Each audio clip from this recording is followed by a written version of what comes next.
नमस्कार बंधू आणि भगिनींनो, आपण पाहत आहात आपलं लाडकं यूट्यूब चॅनल सर्वदर्शन आणि सर्वदर्शनचा होस्ट मी कमलाकर सावंत. मंडळी, अलीकडच्या काळामध्ये सर्व प्रकारच्या नोकऱ्या सहजासहजी उपलब्ध होत नाहीत. याही पलीकडं कोणत्याही युवकाला किंवा युवतीला एखाद्या व्यवसायात यश मिळवावं म्हटलं तरी तेही पक्कं नाही. म्हणजे त्याचा चरितार्थ चालण्यासाठी, त्याचं लग्न होण्यासाठी आणि लग्न झालेल्यासाठीचा संसार चालण्यासाठी कुठला ना कुठला उद्योग महत्त्वाचा आहे. खास करून उद्योगाला लागणारं भांडवल प्रशिक्षण घेण्यापेक्षा सुद्धा उच्च शिक्षित मुलं हे उच्च दर्जाची नोकरी करू इच्छितात, म्हणजेच स्पर्धा परीक्षेमध्ये यशस्वी होऊ इच्छितात. अशा मुलांनी स्पर्धा परीक्षेत यशस्वी होण्यासाठी काय करावं यासाठीचा आजचा व्हिडिओ आहे. मंडळी, स्पर्धा परीक्षेत यशस्वी होणं म्हणजे निव्वळ अभ्यास करणं नाही. त्याच्यासाठी नियोजन असावं लागतं, सातत्य असावं लागतं, त्यासोबतच मानसिक संयमाचं सुद्धा संतुलन असणं आवश्यक आहे. म्हणजे तुम्ही कोणत्याही परीक्षेची जर तयारी करणार असाल, UPSC असेल, MPSC असेल, बँकिंग असेल, SSC असेल, तरी खालील गोष्टी मात्र तुमच्यासाठी महत्त्वाच्या आहेत, ज्या पुढं मी तुम्हाला सांगणार आहे. त्यातली पहिली गोष्ट आहे, अभ्यासक्रमाचं सखोल ज्ञान असलं पाहिजे, सिलेबस तुम्हाला माहीत असला पाहिजे. कोणत्याही युद्धाला जाण्यापूर्वी जसं रणांगणाची माहिती पाहिजे, तसं परीक्षेचा सुद्धा सिलेबस तुम्हाला माहीत असणं आवश्यक आहे. तो प्रिंट करणं किंवा तो लिहून ठेवणं आवश्यक आहे.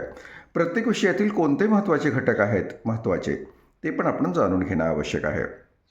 त्यासोबतच मागील वर्षाच्या प्रश्नपत्रिकेचं विश्लेषण तुम्हाला करता आलं पाहिजे. मागच्या 3 ते 5 वर्षाच्या काळात जर हाच परीक्षेचा अभ्यासक्रम असेल तर त्या निमित्तानं तुम्हाला आयोगानं कुठले प्रश्न विचारले आहे, त्यांचा कल कशामध्ये आहे, कोणत्या घटकावर जास्त भर दिलेला आहे, प्रश्नाची काठिण्य पातळी काय, हे पण तुम्हाला समजून घेणं अपेक्षित आहे.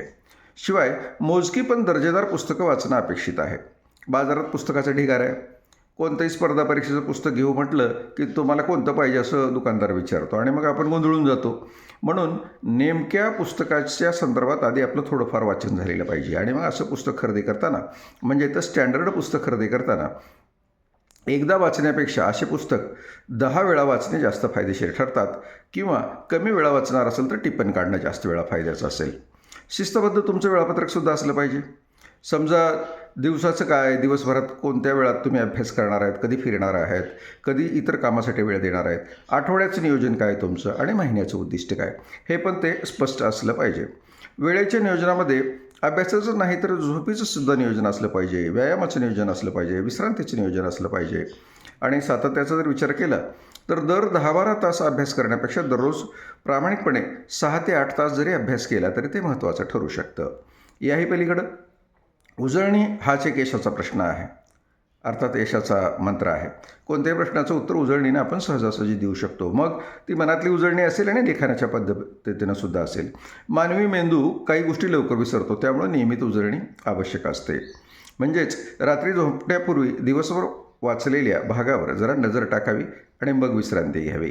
त्यानंतर रविवारी नवीन काही न वाचता आठवड्याचा पूर्ण सराव करावा, जेणेकरून तुम्हाला त्याचा अधिक फायदा होऊ शकतो.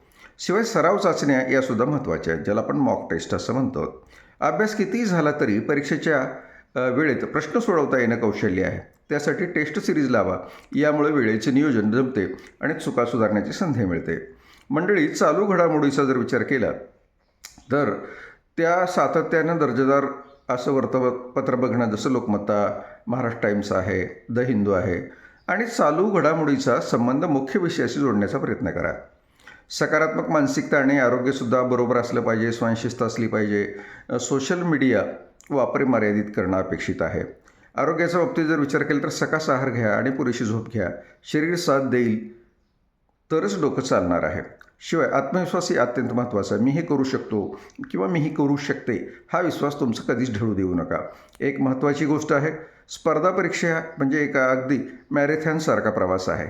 तुम्ही किती धावता यापेक्षा तुमचा संयम किती आहे आणि मग कोणत्या पद्धतीनं तुम्ही तुमचं नियोजन केलं हे जास्त महत्त्वाचं आहे. मंडळी, तुमचं यश तुमच्या ताब्यात आहे, तुमचं यश तुमच्या जवळ आहे, तुम्ही यशाच्या जवळ आहात आणि निश्चितपणे स्पर्धा परीक्षेमध्ये तुम्हाला यशस्वी होता येणार आहे.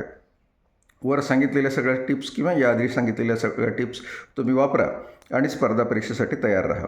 मंडळी, तुम्ही जर स्वतःला बघितलं तर लक्षात येईल तुम्ही एक रुबाबदार अधिकारी बनण्याच्या लायकीचे आहात. मग तुम्ही युवक असा किंवा युवती असा. फक्त फक्त आणि फक्त वेळ आहे की या सर्व गोष्टी पाळून तुम्हाला पुन्हा एकदा परीक्षेला समोर जाण्याची. निश्चितपणे तुम्हाला परीक्षेला समोर जाण्यासाठीच्या आमच्या शुभेच्छा आहेत. आणि आजचा एपिसोड संपताना तुम्हा सर्वांना एक नम्र विनंती आहे. अजूनही आपण सर्वदर्शिनी या यूट्यूब चॅनलला सबस्क्राईब केले नसेल तर कृपया सबस्क्राईब करा. जे आवडेल त्याला लाईक करा आणि जे चांगलं आहे ते इतरांसाठी शेअर करा. धन्यवाद.